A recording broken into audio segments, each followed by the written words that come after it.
మా వీడియో నచ్చిందా? వెంటనే లైక్ అండ్ కామెంట్ చేయండి. ఇంకా మా Andhra Vilas movie news channel కు సబ్స్క్రైబ్ చేసి నూతన వీడియోల కోసం బెల్ ఐకాన్ ను క్లిక్ చేయండి. ప్రముఖ నటుడు నాగార్జున తెలంగాణ డిప్యూటీ సీఎం భట్టి విక్రమార్కతో భేటీ అయ్యారు. రాష్ట్ర అభివృద్ధి, ఇంటిగ్రేటెడ్ స్కూల్స్ నిర్మాణంపై చర్చించినట్లు తెలుస్తోంది.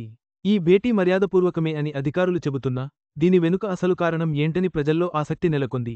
ప్రముఖ సినీ నటుడు అక్కినేని నాగార్జున తాజాగా తెలంగాణ ఉప ముఖ్యమంత్రి భట్టి విక్రమార్కను మర్యాదపూర్వకంగా కలిశారు. నాగార్జున మంత్రులు అజారుద్దీన్, అడ్లూరి లక్ష్మణ్తో కలిసి డిప్యూటీ సీఎంను ప్రజాభవన్లో మర్యాదపూర్వకంగా కలిశారు. ఇలా డిప్యూటీ సీఎంని కలిసిన నాగార్జున రాష్ట్ర అభివృద్ధి కోసం సినీ రంగానికి సంబంధించిన అంశాల గురించి ప్రస్తావించారని తెలుస్తుంది. అదేవిధంగా ఇటీవల తెలంగాణ ప్రభుత్వం చేపట్టిన ఇంటిగ్రేటెడ్ స్కూల్స్ నిర్మాణం, ఆ పాఠశాలల విశిష్టత గురించి కూడా నాగార్జున అడిగి తెలుసుకున్నారు.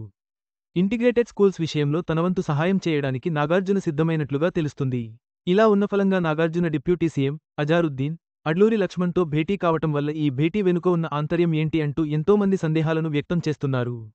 అయితే నాగార్జున కలవడం మర్యాదపూర్వకమైనదే అని అధికారులు తెలిపారు. ప్రస్తుతం ఇందుకు సంబంధించిన ఫోటోలు వైరల్ అవుతున్నాయి. ఇక నాగార్జున ప్రస్తుతం కెరియర్ పరంగా వరుస సినిమాలలో నటిస్తూ ఎంతో బిజీగా ఉన్నారు. ఒకవైపు సినిమాలలో నటిస్తూనే మరోవైపు బిగ్ బాస్ కార్యక్రమానికి హోస్టుగా కూడా వ్యవహరిస్తున్న సంగతి తెలిసిందే. నాగార్జున ఇప్పటివరకు హీరోగా 99 సినిమాలలో నటించి ప్రేక్షకులను మెప్పించారు. త్వరలోనే ఈయన 100వ సినిమాకి సంబంధించి అధికారిక ప్రకటన రాబోతోంది. నాగార్జున 100వ సినిమా కావడంతో ఈ సినిమా పట్ల ఎన్నో అంచనాలు ఉండడమే కాకుండా అక్కినేని అభిమానులకు కూడా ఎంతో ప్రత్యేకంగా మారనుంది.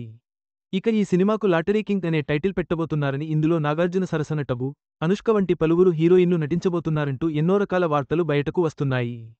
ఈ సినిమా పొలిటికల్ బ్యాక్గ్రౌండ్లో రాబోతుందని, నాగార్జున ద్విపాత్రాభినయంలో నటించబోతున్నారని తెలుస్తోంది.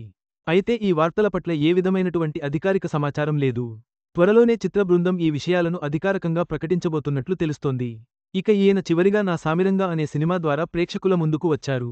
ఈ సినిమా తర్వాత హీరోగా సినిమాలు చేయకపోయినా ఇతర హీరోల సినిమాలలో క్యామియో పాత్రలలో నటిస్తూ సందడి చేశారు.